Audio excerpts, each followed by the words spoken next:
Excuse me, জীবনে আমার আপনাকে একটা কথা বলার ছিল। তোমার মতন বখাটে ছেলেরা কি বলবে সেটা আমি জানি।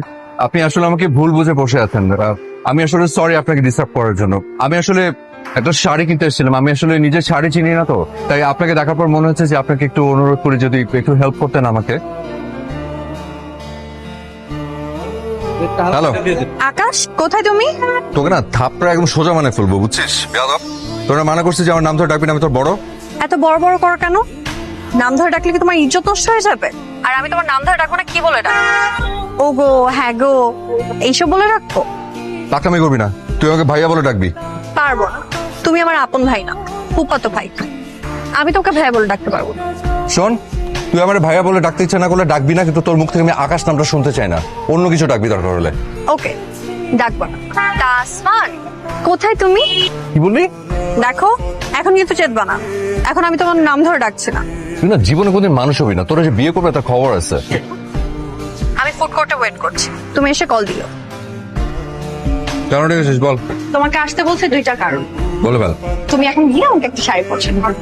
আমি নিজে চীনে একটা লুঙ্গি কিনতে পারি না, আর তুই আসিস আমাকে তুই শাড়ি কেনাতে। ওকে, তাহলে শাড়ি পাবো, ওই গিফট। সেকেন্ড কারণটা বল। দ্বিতীয় কারণটা হচ্ছে তোমাকে দেখতে খুব ইচ্ছে হচ্ছিল। তুই চুপ করে আছিস কেন বল? ওইটা তোমার জানা দরকার, তুমি বুঝবা। কি যে ঢঙ্গি একটা, মানে কোত্থেকে যে সব ঢং শিখলি? আমি যে তোকে এত কিছু বলি, এই যে পাগল বললাম, ছাগল বলি, ঢঙ্গি বললাম, তুই কোনো রিয়াক্ট করিস না কেন? করো নাকি? ওইটাও তোমার জানা দরকার। আবার থালা বাসন মারছে। এটা রাখো তো, আমার একটা প্রশ্নের উত্তর দাও। তোমার জন্মসাল কত? জন্ম তারিখ বলো।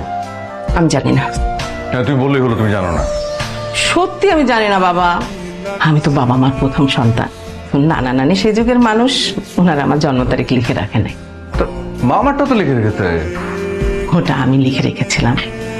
তোর মামার যখন জন্ম হয় তখন আমি ক্লাস 4-এ পড়ি। তো তুমি যখন স্কুলে ভর্তি হয়েছো তো তখন তোমাকে জন্মসাল তারিখ এগুলো কিছু লিখতে হয়নি? হয়েছে, মানে সেটা তো নানা আন্দাজ করে একটা লিখে দিয়েছে, সেটা সঠিক না তো। হায় রে। তাহলে তুমি তোমার মায়ের জন্মদিন পেলে কিভাবে? ও অনেক অনেক কষ্ট হয়েছে, তবে অনেক মজার অভিজ্ঞতা। আমি করলাম কি, সব ফ্যামিলি মেম্বারদেরকে ডাকলাম, সবাই বাসায় আসলো, তারপরে সবাইকে নিয়ে আমাদের ডিসকাশন শুরু হলো যে কবে হতে পারে মার জন্মদিন। এখন বুঝতে পেরেছি তুমি আসলে একটা অসাধারণ ছেলে। হ্যালো, আসমান, কোথায় তুমি? মায়ের শাড়ি কেনা হয়েছে? হ্যাঁ শাড়ি কেনা হয়ে গেছে। তাড়াতাড়ি আসো, আমি রেডি হয়ে বসে আছি। হ্যাঁ হ্যাঁ হ্যাঁ, আমি উঠছি, আসছি, বাই।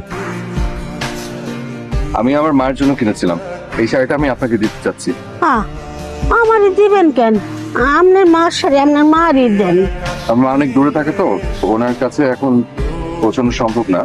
এই ছেলে, তুমি শাড়িটা ওনাকে দিয়ে দিলে কেন? এখন আপনি আমাকে ফলো করছেন? আরে আমি তোমার ফোন নাম্বার নেইনি, সেই জন্য তোমার পেছনে পেছনে কতবার ডাকলাম, তুমি তো শুনলেই না। আমার ফোন নাম্বার দিয়ে আপনি কি করবেন? তার আগে তুমি বলো, শাড়িটা তুমি ওনাকে দিয়ে দিলে কেন? এখন আসলে শাড়িটা ওনার কাছে পৌঁছানো সম্ভব না। তোমার মা ঢাকায় থাকেন না? না। তোমার মা কোন জেলায় থাকে? শোনো, ঢাকা শহর থেকে বাংলাদেশের যে কোনো জেলায় দিনের মধ্যে পৌঁছানো যায়। আর তাছাড়া তুমি তো এখন রওনা দিলে রাতের মধ্যে পৌঁছে যেতে। না পারতাম না। কেন? তোমার মা কি অনেক দূরে থাকে? অনেক দূর, অনেক। কোথায় থাকে? আমাকে বললে তোমার স্ত্রী সেজে গুজে বসে আছে, তোমরা মায়ে। আমরা দুজন মিলেই এখন যাব, মাকে দেখতে যাব কবরস্থানে। বিশ্বাসই করি না মানে।